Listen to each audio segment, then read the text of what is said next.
Part 2 of the Running It Back Burbank Comedy Festival breakdown is here. Talking with Mike Perkins on this one. I'm catching him right after his performance at the festival, so we hear all about his thoughts and feelings about the show. Mike comes to stand-up with acting and an improv background, so he has a unique approach to performing and writing, as you will hear. Mike also runs a show of his own, so we talk about that too. I really enjoyed talking to him about the stand-up world and the current state that he and I are in at this point in our careers, which is always evolving. But hey, let's not delay. Don't take it from me. Let's hear the interview.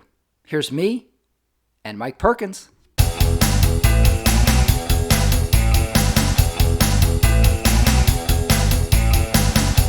Back on Running It Back, Burbank Festival Edition. Mike Perkins with me.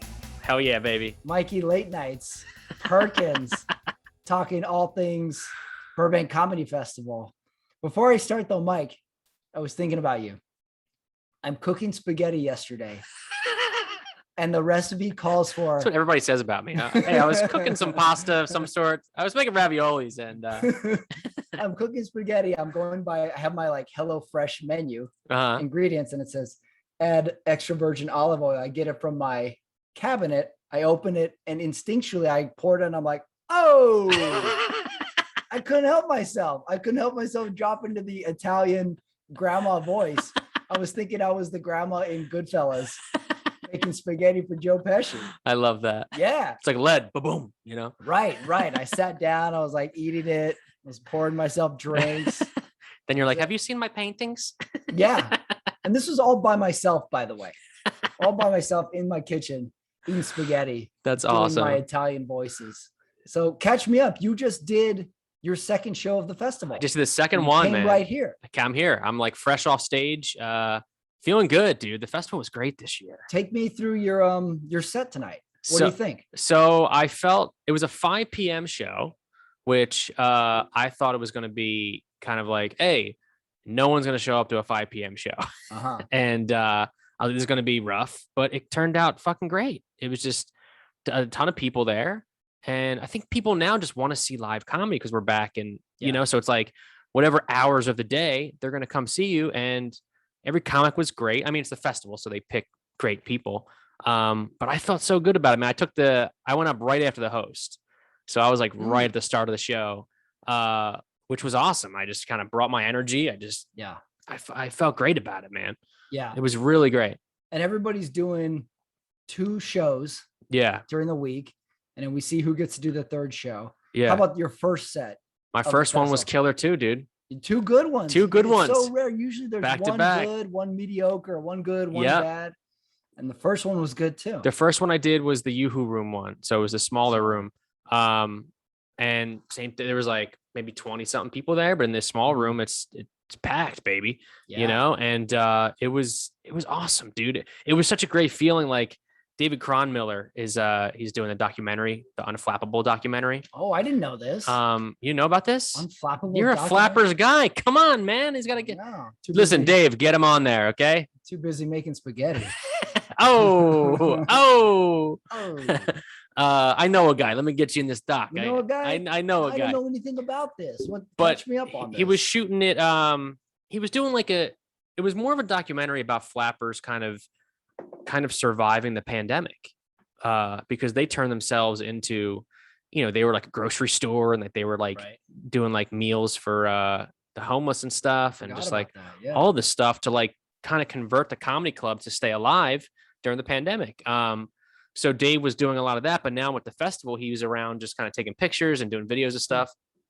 And it felt so cool last night because he was there at the show and he was bouncing from other rooms and like in the hallway and stuff, talking to people and shit. But right when I got up to Flappers, he was there. And I seen him and he did like a little interview with me and stuff, like a minute long, being like, I'm here, baby, festival, 6th year. Yeah. But then what was so fucking cool, man, it was like, I think last night's set was better than this one. I mean, this one was still great today, but last night was awesome because like, I feel like I crushed it. And right when I got off stage, I get into the new green room of the Yoo-Hoo room.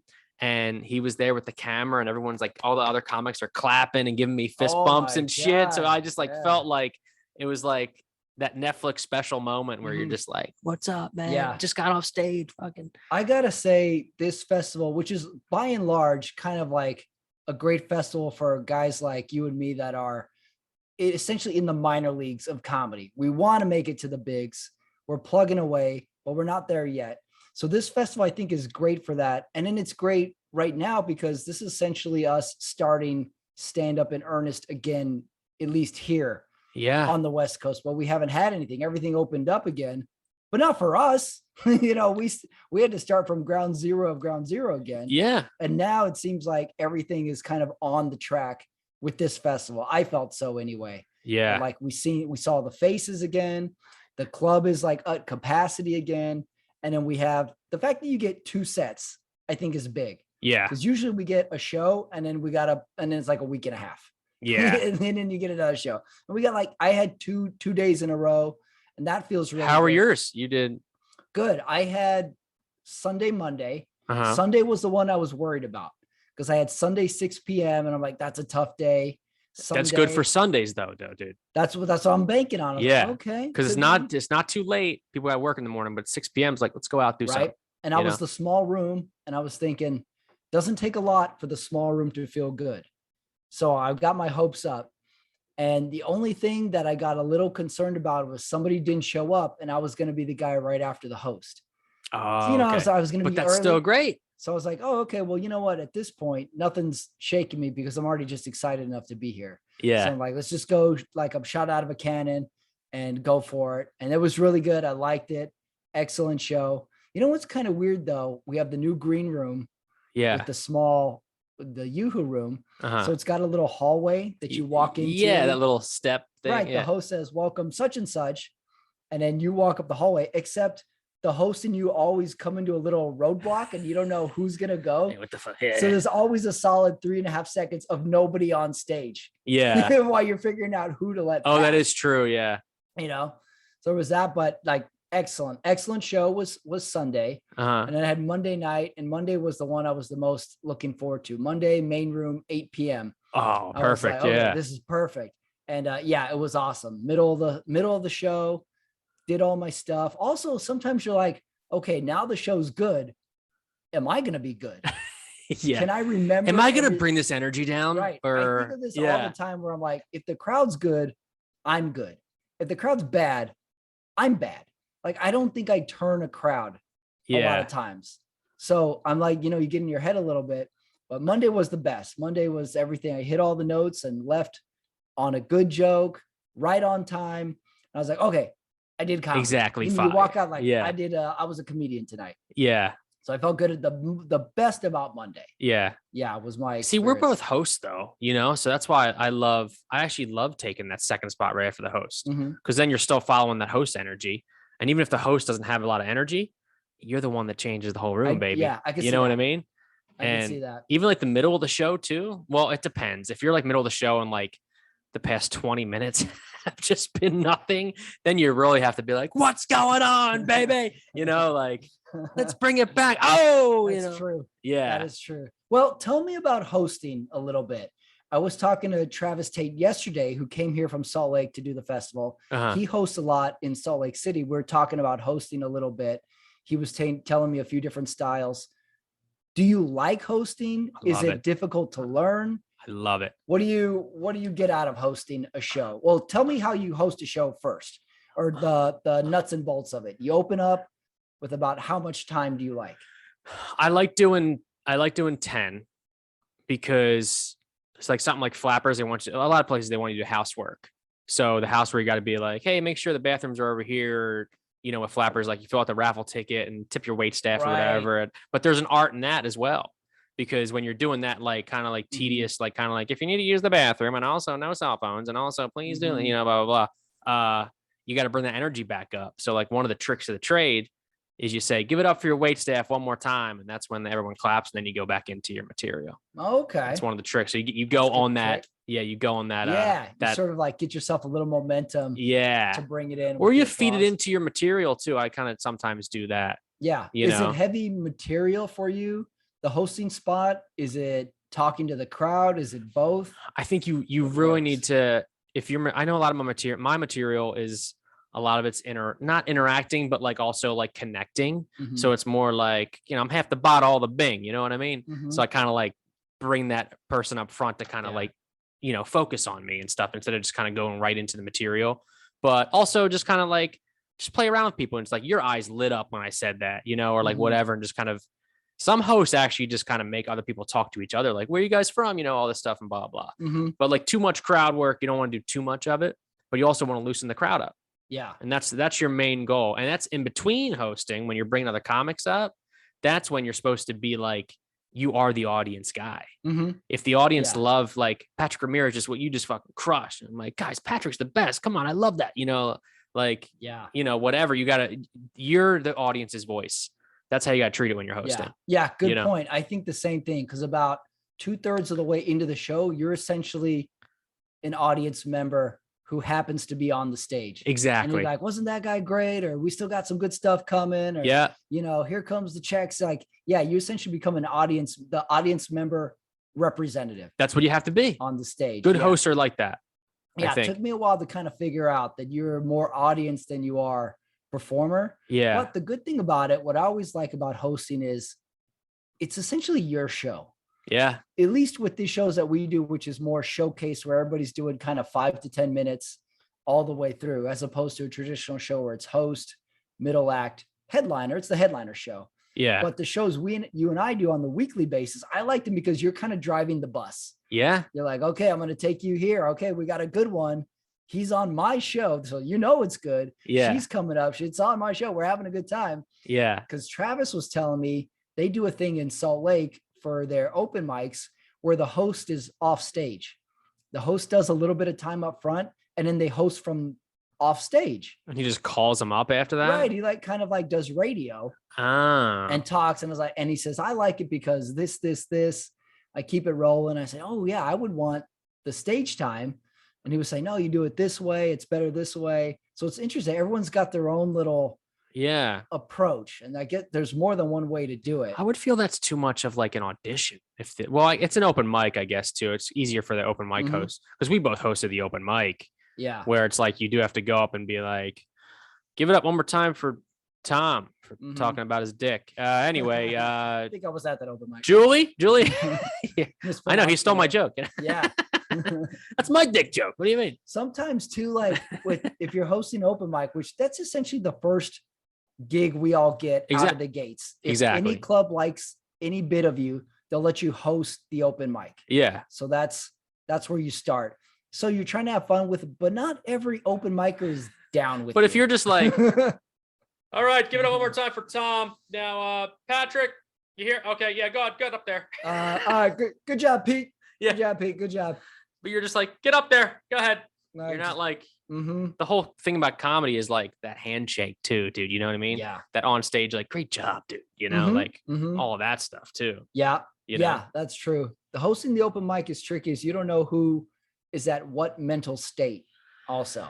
Yeah. Because some people are excited to get up and do open mic. Some people are a little tired and angry at an open mic. Some people are completely crazy and oblivious. Dude, I just worked 12 hours. Let me just fucking do this coming time. up at work. Yeah. Yeah. Some people. Fuck you, Patrick. Can I just get up there?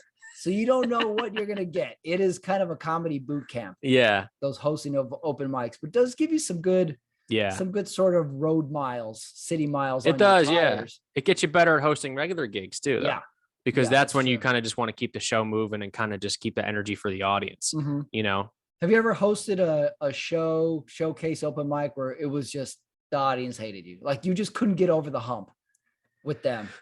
I don't know. I'm such a lovable guy. No, I don't know. I don't know. I've never actually had an audience hate me so much. I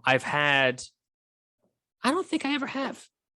Really? To be honest. Never booed a joke, gave you an to the joke? I've had jokes where they don't land as a host and like kind of just like, and I'm sweating and not like getting as many laughs as I want. But I've never gotten just like straight up silence my whole set and then still have to go back up and host other people. Yeah. I think from like not to like toot my own horn, but I think like from my improv training, it's kind of just like, I know how to just kind of roll with it, I guess. Or like, even if another comic goes up and bombs, it's like I know how to just bring it back Mm-hmm. to get like a laugh. So it's Yeah. like, no, I never had like an audience completely hate me as I'm hosting. Really? You I know? don't think I've had some hate me, but I've had some general on the fence with Really? me. Well, like sometimes the show people get tired by 2/3 into the That's show, true. Yeah. and they're just done with you. And I Yeah. think I asked something on like, everybody's still having a good time, something like that. Uh-huh. And the response was someone in the back said, no. You guys, or it was like, you guys ready for more comedy? No. All right, get his check. Can we? That's And awesome. I kind of like agreed with them. I was like, yeah, it's late. All right, give it up for He's being honest. give it up for Travis Tate, guys. He's Travis. not ready for more comedy. He's Yeah. like, no, I'm not ready. So it is comedy boot camp for me. That's But funny, I think you dude. get to learn lots of stuff. Yeah. And how many times have you gotten to be on a show? You do your set, it goes fine, and then 15 minutes later, you're like, I wish I could go up again right now. I know. Now Yeah. I can. Now I'm ready. And With as the a host, host, you can. get the snowball going. And Yeah. you can sort of like, okay, I'm ready for this. I'm gonna do a quick 1 minute, or I thought of something funny to say. Yeah. I think that's the kind of underrated thing about getting to be the host. Yeah. Is you're the show. You can be the show. Yep. Essentially, you can keep the audience on your side. It's great for meeting people too. Like if you're a type of like introvert kind of comic where like I don't think you can really be introverted if you're a host. I guess you can be, but the beautiful thing about hosting is like you get to be like, hey Patrick, nice to meet you, man. How do you want me to bring you up? You know, or like whatever. It's like, hey, great set. That was awesome, man. You kind of get that connection. Yes. Like you have to get the connection because you're a host. Good hosts do that. Some hosts, you don't even see them and they're just like, they'll just call your name. And be like, oh, okay, cool. Right. I've been on some shows where the host needed a little bit more. Me too. Yeah. Needed a little bit more personality. A little more. I like the host because you're kind of the leader. Yeah. And I think being a leader on stage is a very underrated quality. Yep. Because you're like, I got everybody. I got you. Yeah. I got you. I've been on my early days when I would do stand up. I would go watch the weekend shows just to go watch the headliner out of town come do it. So it would be local host, local middle, and the headliner. And I went to one show and it was very, very low attendance. The host goes up and it's kind of like awkward for 8 minutes. I'm like, oh, okay. And it was like every other joke would get a little laugh. You're like, oh, okay. All right. Okay. Middle act. Here he comes. Little better. I was like, okay, well, we're going to have a show. It's going okay. Headliner comes up and it was like, he says hello and it was like instant. We're okay. Oh, wow. Just like he had a stage presence where it's like, I know what I'm doing. You guys are going to enjoy it. But the first two kind of local newer people, you could sense that they were nervous. Yeah. And then the guy got up and I was like, oh, dude, if you don't have confidence on stage, I mean, we've learned that now, like being just so many years doing it. But like, if you even have a sense of like, you're not confident in some joke or anything, the audience, they know that. Yeah. Like they can feel it. Yeah. You know, when like sometimes the club takes pictures of you. Yeah. And then you get the pic. I see it in my pictures. I'm like, look at me. You're like untag. Yeah, exactly. I'm like, you report the picture. Look at me. I don't like that bit at all. Get this Look guy. At me. I'm not confident in this premise. This was 2 minutes in and I fucking hated it. Right. What am I looking at? No one's even in that corner of the stage. Yeah. Yeah. I see it in my pictures. Yeah. It's so nerve wracking sometimes. You never really, it feels like you see never really in the pictures. That's so funny. Yeah. So, well, describe festivals in general. How many festivals have you done? How does this one compare to other festivals? I've done, well, I did the Boston one last year on Zoom, and that was great. I've done improv festivals, which are cool. Where you're just, I've also done a festival. It was called it was the LA Indie Improv Festival. And they had like a 7-day improv challenge where like they got a word on Sunday at noon and it had to go 7 days where no one can get off stage at that time. So like our time slot was like Tuesday we had a good time slot. Ours was like Tuesday at 9 p.m. So like the person the team that was on stage, we had to like kind of feed into them and then they would get off. And then for us to get off, the other team after us had to feed into it. So I've done those kind of festivals too. That sounds very intense. Really cool. Yeah. Yeah. And then I've done a lot. Well, I've done Burbank. I've done Burbank every year just because we're flappers. Yeah. I've done it 3 times. Yeah. Yeah, it's a staple. Everybody shits on the Flappers Dude, why? Why though? festival, but I was like, why not do it? Yeah. Why not do it to do Dude, it? it's $50. Right. Yeah, but you have to submit to get in. You're just like everything else. You're meeting so many new people though too, dude. Like I've made so many friends over the years just doing festivals and meeting out of town. Like Mhm. I've been hanging out with this dude from Arizona this week, and just like you meet people from Chicago and just all over the place, man. Like That's really the point of the festival. I think in Yep. general is you get to meet people from out of town. People meet you and we live here. yeah, But then you're like, oh, when you're in town, let me know. And you start to build your little contact of comics around the country. exactly, dude. That's the key of it. So it's almost festival almost kind of doesn't do it justice. It's like a convention. Yeah, We walk around. Remember that year we had the comedy lanyards? convention. Yeah, Yeah, we had lanyards. dude, they don't have lanyards this year. Yeah, I think because of lanyards. COVID, they couldn't like. I don't know why, but Should have lanyards. I know, man. I wanted my name, It would have Mike been Perkins great. jersey, baby. That's what I wanted. Yeah, it would have been great, especially this year because you had the lanyard. Say it always has your name and your hometown on it. Flip it over, your vaccine card. Yeah, exactly. Yeah, Like, there you yeah. go. Showing There's that. off. Yep. Yeah. It would have been perfect this What's year. your name? Pfizer? No. It's actually. Let me flip it over. Check it out. Patrick. Yeah. Patty Two Dose. Yeah. There you Patty go. Two Patty Dose. Two Dose. How you doing? Hey, you know Patty Two Dose over there? Would have been perfect this year. I love a lanyard. Don't talk to Sarah One Dose over there, all right? She's got Right. the J&J over That's there. right. Yeah. Yeah. You're inspecting. It's like that's definitely fake. It's Yeah. definitely a fake card. Yeah. Right. Yeah. We had to show the Vax cards to get in Yeah. this year, which was no problem, because I had it. But I was thinking, like, I bet some out of towners forgot their card. Dude, a lot of people dropped because of Is that. that right? I think so. There were some people on my show last night. There was like maybe 2 people that didn't show up and were like, they just didn't fly out because of they didn't have their card or something. You know what I mean? They either didn't get it or yeah. Some people dropped because they accepted people, I think, back in June. And Mhm. now with the Delta shit, everyone's they're like, I don't want to fly with this stuff going on. Really? Even if they're vaxxed, Yeah, I it's guess still so. like, I guess so. Yeah, and I but was my one thinking- friend Cher, actually I was gonna say to have her on this, but Mhm. she's in Boston, but she didn't want to fly out because of I think something else that came up or something. Yeah. Not to put her personal stuff. You know what? Let's talk about her personal life right now in the pocket. But Hey, share. yeah. Hey Cher, I just want to say You know what? It's a great way to freak out your friends these days. When everybody's together and they're talking about how the vaccine, if they had any little effects from it, when they're going like, oh, my arm was sore. It's like, oh, I was lethargic that afternoon. Oh, I had a mild fever. You go, no, I didn't feel anything. And they go, oh, really? Yeah. That's mostly because I never got it. Yeah. That's how you freak your friends out these days. Yeah. Yeah. You're like, yeah, I didn't feel anything. You didn't? Well, because Yeah. I never got it. I didn't go outside. So sorry. That's how you freak your friends out these days in 2021. Some vaccine jokes. Yeah. Also with the festival, I would say it's a broad range of comics. There's some comics that are brand new to comedy. There's Yep. some vets of the game. So it is definitely kind of a jungle of a festival. That's why I think it's more of a convention. Yeah. So I've done some festivals where there's 25 comics, 12 comics, and then this one is like close to 1 million. Dude, you meet like headliners and stuff though too, man.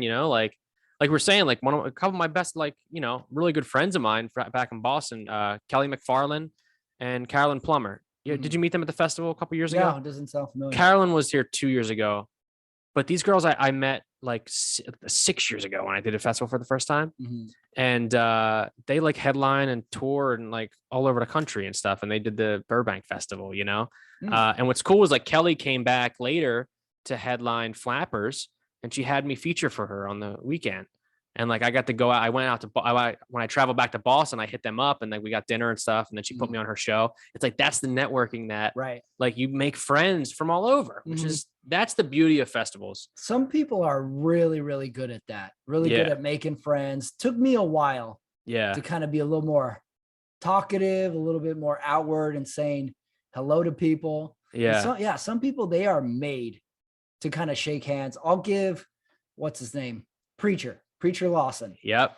This is the number one thing I like about him. He moved to Los Angeles about the same time I did. He was already touring. He was already very, very good at comedy, but he officially moved here, did a couple open mics, of course, progressed. He would go to open mics and he would walk up to people and go, hey, how's it going, Preacher? Hey, how's it going, Preacher? Good to see you. Good to see you. Yeah. And I'm like, guy doesn't know who I am. And he just walks up to people and he goes, good to see you. Good to see you. Yeah. I'm like, that's a good way to go. He just goes up and he's just he's still that nice. way, dude. I've That seen him around town, like coming back, like, you know. Yeah, I can appreciate that. Whereas the rest of us, we all sign up and then we go stand in the corner and look at our shoes. Yeah, fuck this guy. Preacher, what's Preacher, up? Yeah. Right, and he's going around shaking hands. He's the guy. Oh, you're going up tonight? Right. I'm not getting up then. What are you gonna do? 8 minutes? Okay. Shit. All right. He's the kind of guy I would be so jealous of, like first day of school. Remember first day of school, you're just like, oh, I don't feel comfortable in these clothes. Nobody wants to be here. Yeah. And he's the guy cracking jokes in the lunchroom. Yeah. Artie's got 8 to 12 friends. Why'd I wear this polo? 10 of them are girls. And you're like, how's he do it? Yeah. How's he do it? And then deep down, you're like, I know how he does it. I just can't do that. Yeah. Especially in these knockoff airwalks, no one's going to take me serious. Like, man, I knew these Jordache jeans were a bad choice, Mom. Also, this is the time of year as a kid that's pretty traumatic. Acid wash jeans? Are you kidding me? Why'd I wear these? Pleated pants? 1997. This is a traumatic. What's up, Mikey Corduroys? God damn it. Corduroys. I'm not doing it. I'll tell you my biggest fashion trauma from my youth. Drop it. I'm in the 8th grade and there's an all-girls school that has a dance at the end of the year. And I'm a pretty like antisocial, quiet kid. And I'm like, I don't want to go. Like I'm like too cool for this. I'm like, I don't want to go. My mom says, you're going to the dance. You're going to meet other people from other schools. You're going to go have a good time. You're going to that dance. And I'm like, all right, I'll go. She's like, I'm going to buy you clothes for the dance. My mom buys me black pants and a black shirt, but this was in the 1994. And she buys me a banded collar black shirt. So I'm going black on black. And I'm like, wait a second. I'm cool. I'm cool. All right. Old Patty Rectangle head. He's looking cool. Yeah. So I go to the dance. I'm like, I'm ready to have fun. I see my friends from my school there. I'm like, hey, what's going on, guys? First words out of their mouth. They look at me and go, why you dress like a priest? And I look at myself. Oh my God. I look like a priest. I look like a priest. I was like mad at my mom, but I was like, nope, I should have noticed I look like a priest. Yeah. All black and a banded collar. Oh my God. Yeah. It's my banded collar look. The whole rest of the dance, you're spraying holy water, just splashing water at people. That was like, peace be with you. That's how you meet people, though. That was my move. Peace be with you, huh? Peace be with you. You want to dance? Yeah, that was my early childhood trauma when it came to fashion. Oh, that's funny. And your mom just like, get out there and meet people, Yeah, after the dance, mom picks up, did you meet a lot of girls? I don't want to talk about it. No, but I met a lot of sinners and I just saved them. Right, I saved them. I heard a lot of confessions. Yeah, they talk to me too much, Mom. Thanks so much. Right. Yeah. I took up a collection. You're like, I'm done with this. Right, I took my little white collar thing off. My mom was like, I didn't give you a white collar. Where'd you get the white collar? Can we get ice cream now? This is bullshit. How would you describe this festival to comics who have never done it? I think the energy of this festival is very high because of the COVID shit that happened. So everyone's like, holy shit, we're here as a festival. It's awesome. Blah, blah, blah.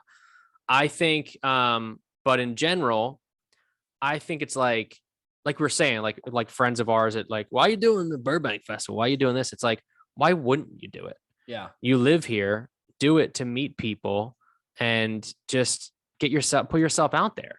I just got an agent. I met him a couple years, 2 years, Adam Lieblein. I met him 2 years at the festival. Through the festival. He was a comic and teaching like a class and stuff. And he was getting into comedy for the first time. He was doing stand-up and stuff. And I met him 2 years ago. We've always kept in touch, seen him around the club and all that stuff, blah, blah. I just signed with him like 2 months ago. Because he got this is new. This is new. Wow. He got back into Mikey representation. Mikey reps over here. Mikey reps, yeah. And he's a great dude. And he just got back into being an agent again. He did it for years. And he wanted to sign me. And I was like, hell yeah. I was with another agency, so I dropped them, but move on opportunities, babe. Mikey Ops, you know what I mean? Mikey opportunities. Definitely. But I would have never got that if I didn't go to the festival 2 years ago, if I didn't take that initiative. Even if it's like, oh, it's just LA, it's just on the street, it's just 2 spots. Dude, you meet people, you put yourself out there, and that's when it's an opportunity. Yeah. for anything, you know? I agree. Not just that, but doing spots and getting like, you know, you never know, like you did a spot on Sunday and Monday night. Who knows if the comics there book shows around town, or they usually do, because everybody books shows and stuff. Mhm. Or like you meet people out of town. It's like, oh, you're from Texas, dude. I run this. Like, why don't you come by, do this Yes. thing? And when you go home to visit family or whatever, you have that connect. It's like, why not do the festival, Mhm. especially if it's in your hometown? You're so right. And it's never really spoken about that half of, I would say, entertainment industry, but it's almost every industry is relationships, Yep. is building your resume of relationships. When I was uh, racing bikes and I would travel around the country to race, I marvel how much it is exactly like doing stand-up. Mhm. You go into these races and you're like, oh, well, I'm going to get killed, but let's just do the race. And then you meet people at the race and like, where do you live? Oh, Colorado. I'm Phoenix. Oh, you ever do this race in Colorado? No, never heard of it. Next time, if you ever want to do it, stay with us. Yeah. You know, and then all of a sudden you have this network and you can start doing more races. You can start doing more shows, you know, more people. And then that nervousness, the first day of the festival, that first day of the race starts to dwindle. Because Yep. I already know some people here. Because you know people I did there. this festival last year. I know how I did this race Yeah. before. I you know, it starts to dwindle, but it is a slow process. But how many years have you been doing comedy? Eight years. I'm the same. Yeah. I'm the same. And about like a couple of years ago, like a lot of comfort level increased. Yeah. I was like, okay, I know X amount of people. I know the venues. I know how to do a short set, a longer set. Yeah. You know, and it's just from time. It's your experience. Just from a lot of time. Here's the trippy part. Have you had this? Now that like you're 8 years in, now you've seen a new crop of comics and open micers come up and they ask you questions. Yeah. It's really cool. It's really cool. And yeah. Yeah. And then you can I make them pay me though, because I didn't get because the other ones I had to pay the other guys that gave me advice. Right. You can't help but fuck with them a little bit. Not the best. I'm like, well, sign up on my slotted. I'll give you some advice, you know. Right. Yeah. I would like all the jobs I had, like I would, you know, eventually become like the manager of the retail store I would work at or whatever. We're becoming the assistant managers of comedy. We're working our way up to assistant managers. We're making the deposits. Finally got a name tag. It's pretty fucking cool. We got a security code to lock up at the end of the night. Yeah. The same thing. I would be the manager. And then we'd have like a couple college kids would work part-time and they'd be like, oh, train him or shadow Patrick. Yeah. And then all I would do was fuck with them. Yeah. Like, all right, guys, number one rule, I'm number one. And then I would see if they would laugh and some that wouldn't get it. Like, all right, I'm going to show you how to clean bicycle wheel. Okay, you guys try it.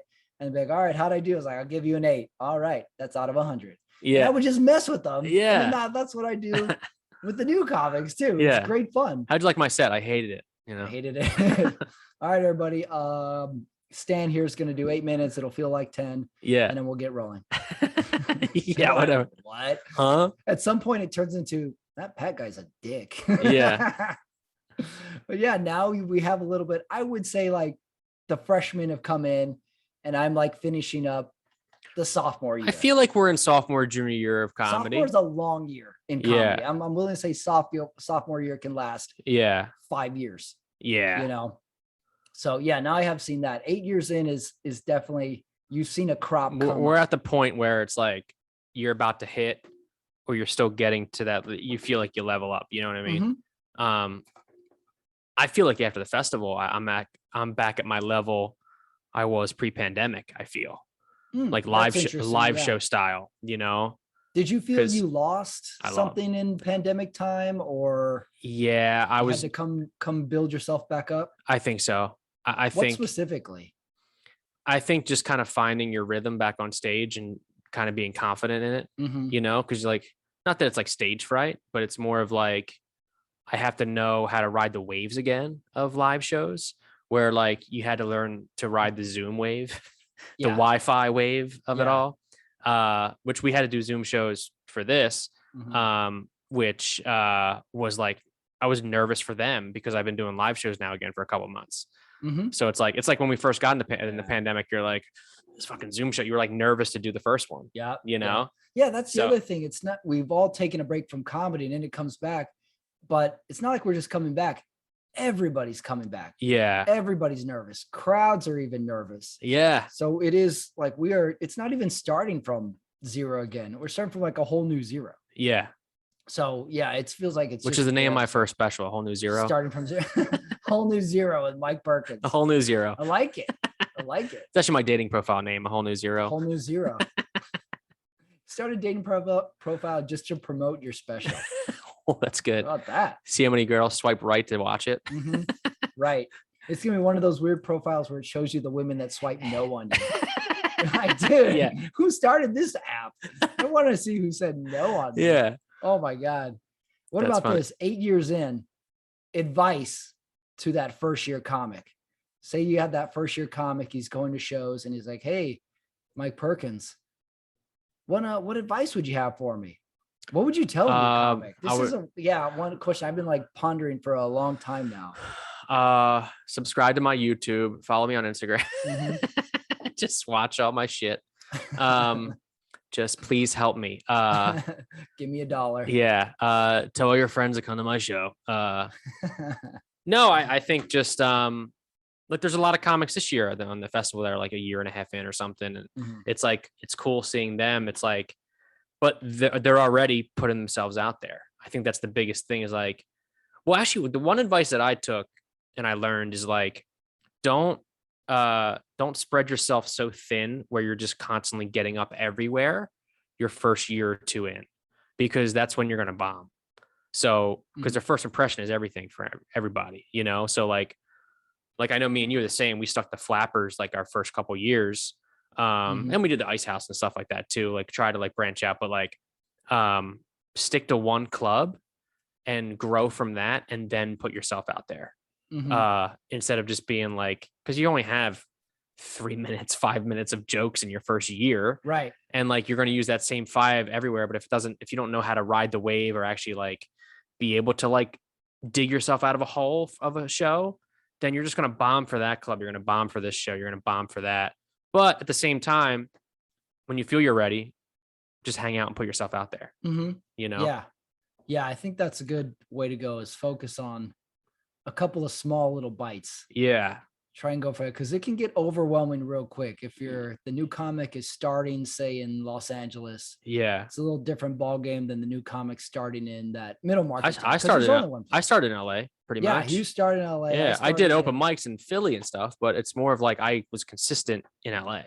Gotcha. So yeah, that is different. Yeah, you start in LA as opposed to someone starts in the smaller town. Yeah. Yeah, it's just a different pool. Yeah, you're drawing from, but that is good advice to pick a side of town.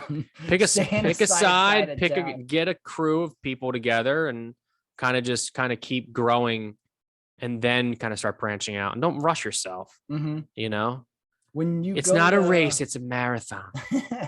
Don't do it. For once, like some comics are like 2 years in, they're like, yeah, I'm going to record an audio. I'm going to record a special and put it on Spotify. It's like, oh, really? 2 years in? Cool. Who's going to listen to that? You just wasted all your material. I can't. You know? I love when someone puts their set on their page and then you watch it and it's, it's like, yeah, okay. Don't do that either. Yeah. And they're like, but they like build it up. It'll say like, oh, here's a great set I had last night or whatever. Yeah. I would love if somebody writes in the comments one day, I never have the balls to do it. Someone should write in the comments, oh, this is great. I can't wait till you upload the funny parts. Oh, I can't wait for someone to write that. Beep, beep, beep. Because have you ever seen a clip on anybody's page that's good? Professional comics. Professionals, right. Yeah, you don't do it. They even say don't do that your first couple of years and don't post clips of yourself. Yeah. Unless it's like stuff that is like throwaway, like current topics and stuff, I guess. But like there's some exceptions. Yeah. There's some exceptions of it. Post funny stuff. But like if you just post your whole, if you're like a year in, you post your 5-minute set on, then there's you have nothing else. Right. That's your set. Someone just watched it. They're going to come see you and see the same thing you just did. Yeah, that's true too. I didn't think of that. Yeah. That's all you That's why I never did. Everyone's like, why don't you post off your stand up on? I'm like, come to a show. Yeah, that's a good point. Yeah. Yeah. Come to a show. Why would I post it for you? Right. Unless you're back in Jersey. And even then it's on private. I was going to say, don't share this link. Everybody are so used to like, there's so much available on YouTube. A lot of times people just expect that your stuff's on YouTube. Yeah. Like, oh, I'll check it out on YouTube. This is just And a lot of people's stuff is on there. So they're just sort of like, oh, I can find you in some way, shape, or form. Yeah. It's just the sort of the nature of the beast. Yeah. So weird. YouTube. What advice would you give a comic? Here's what I would tell the comics. You know, all the advice, someone's like, what should I do? And they're like, and we always have these broad, big picture things like, got to let the audience breathe. You got to be comfortable with the pauses. Mm-hmm. You got to be yourself up there. All that stuff, you forget 2 seconds when you walk on stage. Like you're never like, true, yeah. You never. So especially in the beginning. Yeah. Right. Yeah. I would say, so I was like, okay. Cool. Breathe. Yeah. Wait, remember to breathe. Oh, fuck. Oh, shit. By the way, worst advice ever. Just breathe. Yeah. I was like, I think I can handle that. Just breathe. Just breathe. Or I like just have fun with it. Just have fun with it. Anytime someone says, just have fun with it, you know what that means? It looks like you're not having fun. I say that a lot though. I say like, just have fun. Just have fun with it. Just have fun up there. Like, it looks like you're not having fun. Yeah. That's all it says. But I would say this to the comic who's nervous within a year, like your first joke, memorize the shit out of that. And whether it gets a big laugh or a small laugh, just memorize it. Don't worry about what it is. And then do the best you can, all that stuff. The second you come off the stage, give yourself a grade. Go to your notebook, look at it and say like, oh, I forgot this part. Put a check mark. Oh, this part was good. The closer should have been in this one. Give yourself, okay, B-. Yeah. Because it's never more fresh in your head than when you walk off. It's true. You know? So yeah, I was like, give yourself a grade when you walk off. Don't worry about letting the audience breathe. Yeah. Don't worry about addressing the obvious. Like, we'll never remember those things anyway. Yeah. Yeah. Give yourself a little critique as soon as you walk off. Go straight to the book is what I would say from old Uncle Pat Ramirez. I like that. Uncle Pat says, go right to the book. Go right to the book. There you go. That's what Patty says. Nice. Old Patty. And Uncle Mikey says, just have fun. Just have fun with it. Hey, kid, just have fun with it. Hey, kid, just have fun. It's like, what did that comic tell you? That comic who looks like a priest told me to go to my book. He said, peace be with you. And then he said, and I had a horrible set. Yeah, I'm not going to listen to that guy. By the way, he tells that to every comic. Yeah. Right. That's so funny. What about this? Two options. What is your pie in the sky goal for the festival? And what is your realistic goal for the festival? Pie in the sky. The absolute. Oh man. You won the lottery from the festival. Well, you want to, in festivals, you kind of want to, like Flappers has the best of the fest. You're hoping for best of fest.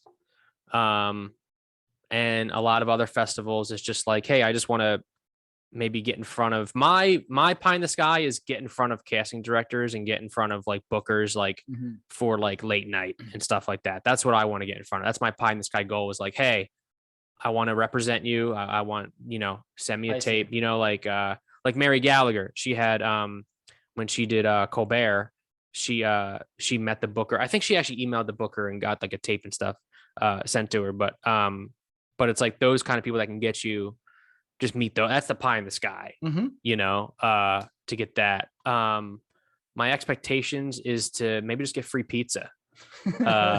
Cheese or pepperoni? Pepperoni all the time. Come on, Mike. All the time. You can do better than that. Come on. Pepperoni, baby. Pepperoni.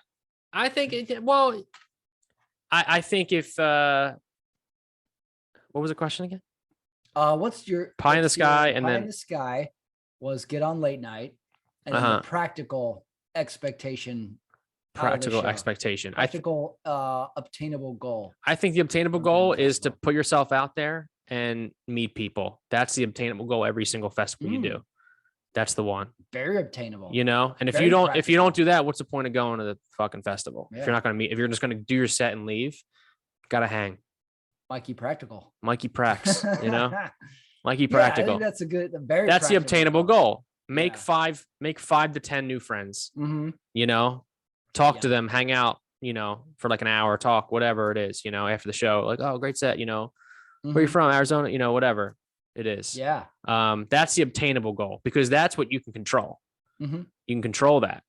The other stuff is the luck of the industry being in the crowd and all the stuff and meeting them and all that, and whatever else. Yeah. So let me ask you. What about you? Pie in the sky goal, very similar to yours. Get on the track to doing a late night set. Gotcha. I think that's something that is in the mind of every comic that's kind of just banging around town without a ton of options on the road. Yeah. You know, like anything we get on the road is probably unpaid. It's probably due to a recommendation sort of thing. So we're just kind of banging around or pounding the pavement. So I would say if someone says like, hey, work on that 5 minutes you did, if you really work on it or give me some feedback, that can be a good late night set. So working towards that would be my pie in the sky, making that connection with someone who can facilitate that. Love it. Would be the pie in the sky goal. And then like my practical goal was like, I want to get back in the mix. Like say the festival goes well and the club says, hey, you do Wednesday nights now. Like, great. That's true too. Great. Let me get back in the weekly mix of it all. So something that is probably going to happen for a handful of people after this festival. There was this cool festival, LimeWire festival. No, LimeWire is what gave your computer viruses when you download Lime. Was it? Lime something. I thought that was the music downloader. Yeah, LimeWire was the music downloader. Yeah, you're right. Lime. It was something Lime. But there's some festivals like that where you go to them, you feature there, and because you're one of them, and at the end of the festival, when they see you and stuff, they bring you back to do paid spots and all that. So that's a great, very practical. That's a great practical idea. You know, I love that. It really is just about laying your foundation brick by brick. Get back in the mix. Just like one step at a time. Well, when the pandemic hit, it really hit all of us working class comics the hardest because we were already struggling to get spots. Yeah. Some people knew, well, when things open up, then I'm going to get going. For us, like we scratched and clawed to get whatever we had, and then it went away. Yeah. So then I'm thinking like, okay, how much Zoom can you do? Am I really doing anything? So they're like, all right, well, let's think a little outside the box. Let's make the podcast. Let's make a YouTube show.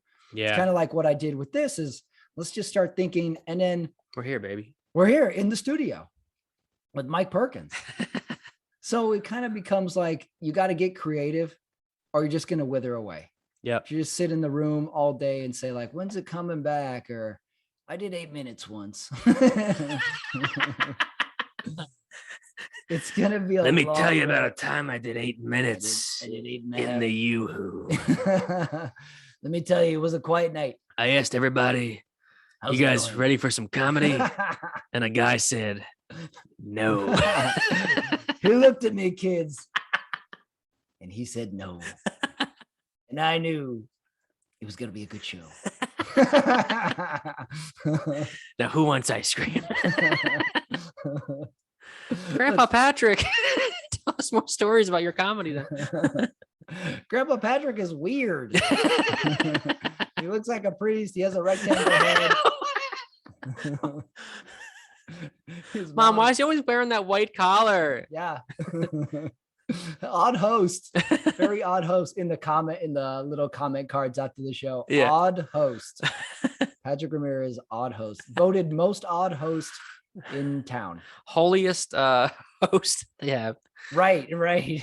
That's funny. But it's all in your graphs these days. Yep. Like the old club system of being a comic and working your way up through the club, I think is gone. I think there's no booking of features anymore. There's no, you did a couple open mics. Okay. Do 7 minutes on the weekend, do 12 minutes I think that's gone. Clubs don't need comics. There's plenty of comics to draw from. So we need the clubs way more than the clubs need us. So we need to find a way for the clubs to want you. And the best way to do that is find a way to put more of yourself out there. And we have YouTube, we have the internet, we have Instagram, and you go make something for yourself. You put your ideas into the heads of other people on your terms. There's no more like, I got to do this 3 minutes at a time. I go to open mic Wednesdays, 3 minutes.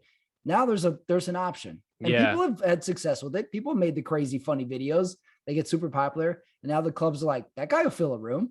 Yeah. I'll book him. Yeah. Now you're learning on the job. Yeah. So I think the route is different. Do you think that's true or not? What do you think? I remember talking to Steve Simone. He's a paid regular at the Comedy Store. Oh yeah. And he was saying it's funny how like before it used to be like you work, you get the Comedy Store, and then you get a TV credit, stuff like that. You become paid regular.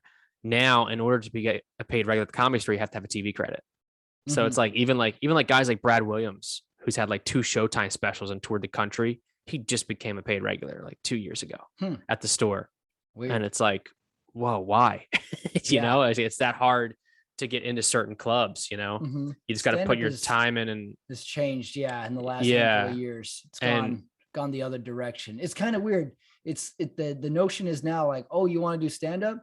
Well, you got to do something other than stand-up, yeah, and then you can come do stand-up. It's yeah. kind of backwards like that. So it's just the nature of the beast, I guess. But you got to put yourself out there too, man. You like you said, like you get in like the way the pandemic and stuff, you got to get creative. We're both hardworking guys. It's like, as long as you're hardworking and you keep getting creative and keep making your content and making stuff, you're staying active with it. So you're staying ready for the next level, for that next step, which is what you want. And sometimes you just got to put yourself out there and ask for stuff. Yeah. Too, Yeah, I think so. I think you're constantly sending out resumes. Yeah, Constantly it's constant. emails, Yeah. constantly hitting people up, touching base Yep. with people. Well, when I do this interview show, everybody's really nice, but a couple people are like, "What do you do?" I'm like, "Oh, it's this, this, this," and they're like, "Nah." And I get mad at first, but I'm like, I can't take it personal. Like, nobody knows what the hell I'm doing. Yeah. They don't know what I'm talking about. So of course they're like, "No," just like, "Well, just hit them up in 6 weeks." Yeah. Try and like forge the relationship again. They'll come around. So yeah, you really have to have thick skin and thin skin at the same time. Yep. To it all. So it is a constant sort of internship. We're on the world's longest internship. It's the longest internship. All I keep doing is getting coffees. What's going on here? This is bullshit. I'm exceptional at getting coffee. How many copies do I have to make? Are you kidding? A lot. Kid, you're going to be making a lot of copies. God damn it. Copies, making copy. I was telling someone a joke that went over their head. I was talking to someone on the phone and they said like, "Oh," I'm like, "What's going on, man?" He said, "Oh, I'm just reading this article about Rob Schneider. He doesn't like the vaccine. I'm reading this article." I'm like, "What's going on?" "Oh, this. I'm like, "Oh, so what you're saying is Rob Schneider has no problem with the virus making copies." Totally over his head. Crickets. Nice. Did not know what I was talking about. Yeah. He was like, "Dude, what are you talking about?" Oh, never mind. Forget it. I got a question for you. Your stage attire. Sometimes I see you in a suit. Sometimes I see you not in a suit. What's the decision-making process? What did you wear tonight for your show? It was this. Okay, so this is kind of casual for you. It's kind of cash. I wanted to match you. I know we're plaid. We guys. look super similar. Plaid guys, yeah. I think I'm gonna start wearing. I seen a picture of you at the festival, sir, with the blazer on, and you're looking very fancy, bro. A new addition. I think I'm thinking of adding that addition. I think we need to. Oh, blazer. Because for the talk show, for the late night show, a little more formal. I wear the suit. Good, yeah. I got the tie and everything because I want to do that Tonight Show kind of vibe. Like Adam and Sean are in the suit, Paul's in. It's just I need that talk show suit. Oh yeah. But for my own comedy, like doing regular stand-up and not monologue jokes, I think I'm going blazer, bro.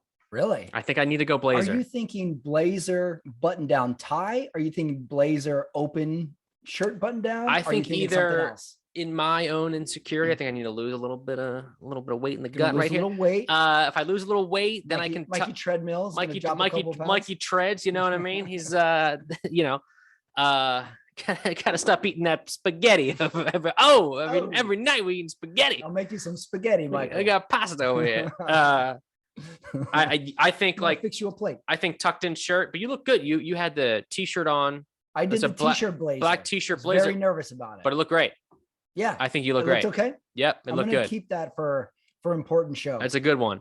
Okay. I'm thinking dress shirt only, and then tucked in, and then open with the blazer. Yes, I can see that. I'm thinking that, but I don't know, like tucked in jeans. I don't know how it's gonna look. Pants is a question. Pants is an issue. Should I just wear Dickies? Should it just be like suit pants with that? Some Carhartts. Yeah. Carhartts. I don't know. Just get off a construction site. Yeah, but your outfit is a big thing in confidence when you're doing stand-up. Right. Yeah, I agree.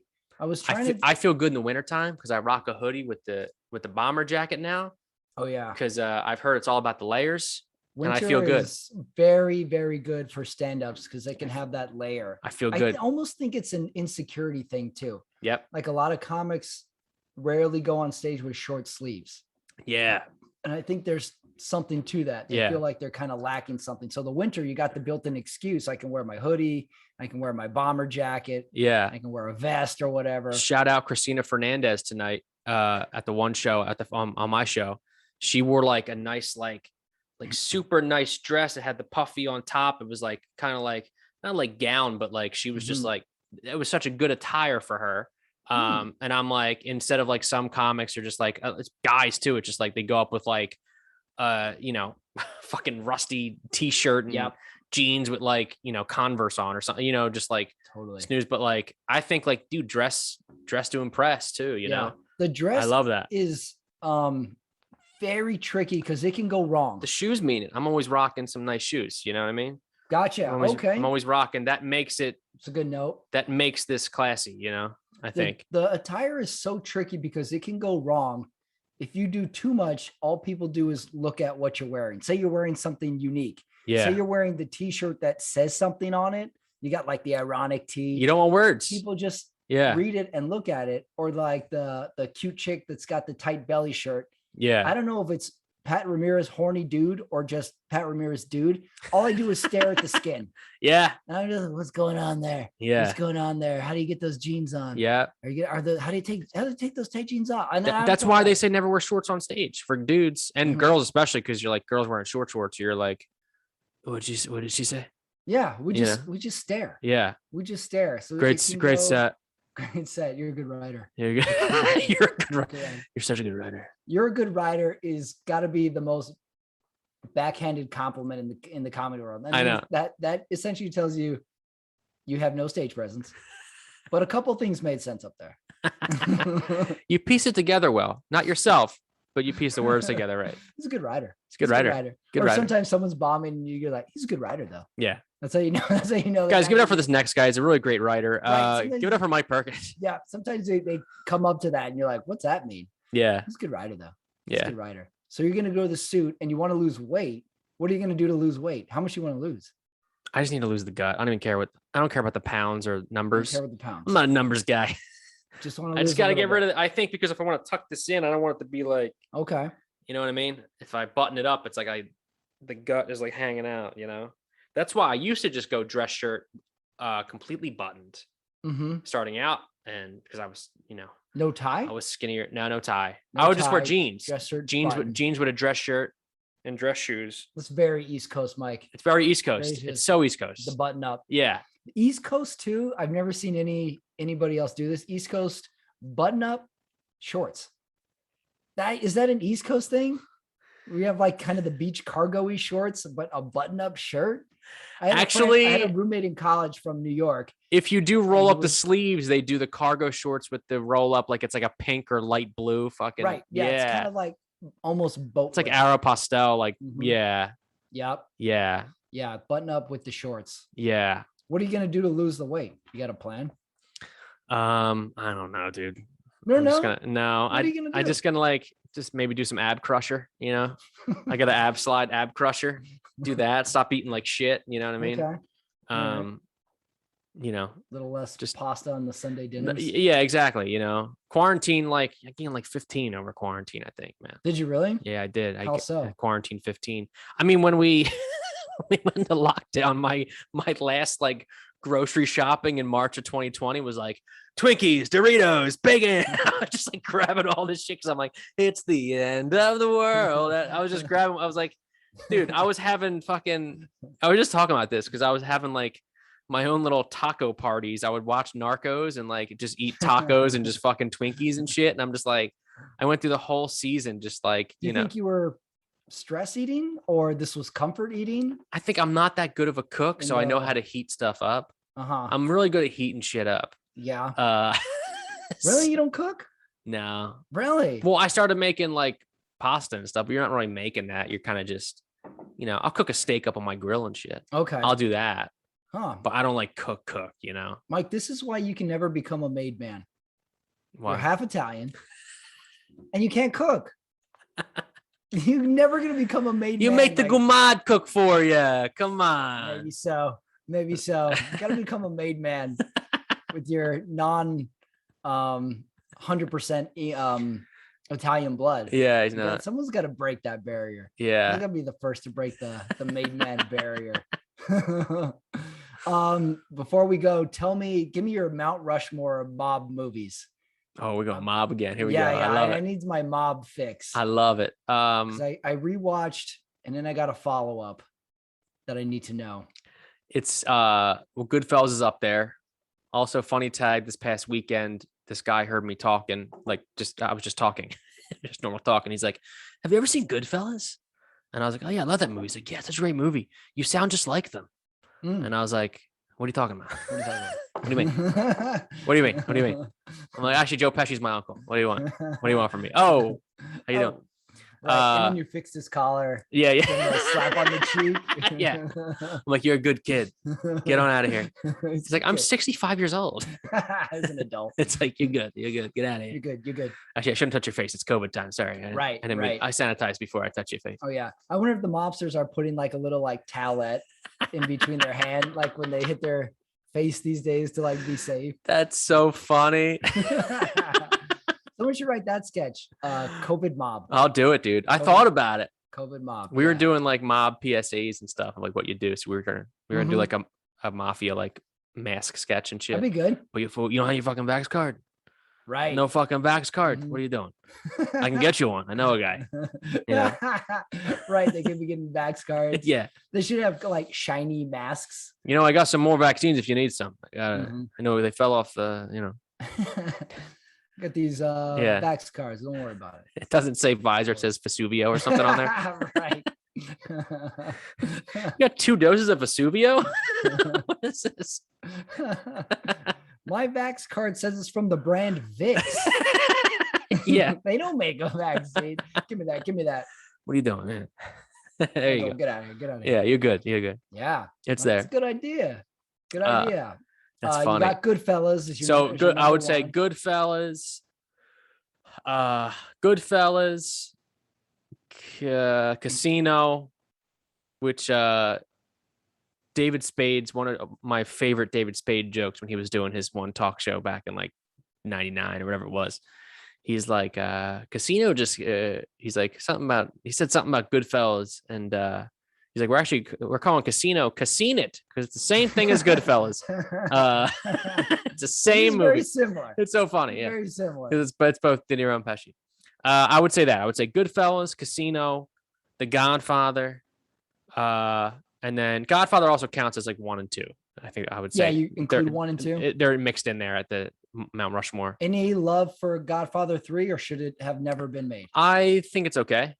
I think it kind of. Really? I think it's weird with the incest and all that shit going on in there. It's a weird movie. It's like also like you got Andy Garcia, just so angry the whole time. Yeah. Fuck you, Joey Zaza. Just going nuts.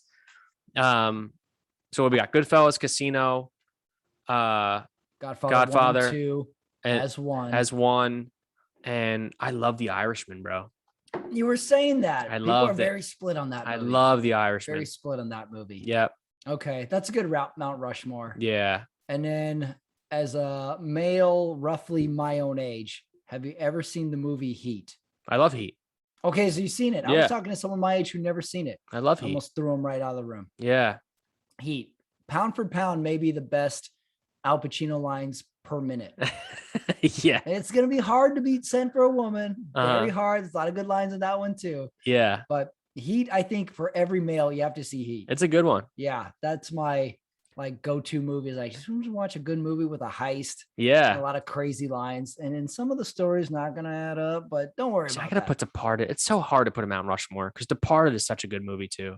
Yeah. Departed's a lady. You know what? If I can just get rid of all of them and just put Martin Scorsese movies as the guy, like he's the one of the Mount Rushmore, because Scorsese, every movie he does is incredible.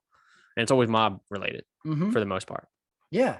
Well, that's good. Mount Rushmore. Did you ever see Midnight Run? The movie from the 70s with De Niro? No, it was like 80. It was before Goodfellas, like 88 or 87 or something. It was just on. I just watched for the first time on Netflix. It was fucking really cool. Midnight Run. He's like De Niro's like an old detective or an old cop, and he's like a bounty hunter now. But he has to like take this accountant who was like running from the mob. He has to like take him across like. Really? Yeah, it was really. It's like a buddy cop kind of movie. It has like comedy in it and stuff. I love buddy cop movies. But it was cool, man. I liked it. De Niro was really cool in it. Yeah. Midnight Run. What year did this come out? It was I think 88. I think it was right before Goodfellas. That's good De Niro years. That was good De Niro years. Yeah. It was like right after Raging Bull. Raging Bull, I think, was 84 and stuff. Right. Then King of Comedy. Right. That was like 85, 86. Those are good De Niro years. Yeah. Midnight Run. Good De Niro years. Deep pull on that one. Yeah. Well, Mike Perkins, where can we find you? You can find me at Mike Perkins _ on Instagram. Ooh, nice underscore. Nice underscore. You gotta do it. If you look up just at Mike Perkins, it's some guy in Minnesota. So give him a follow too.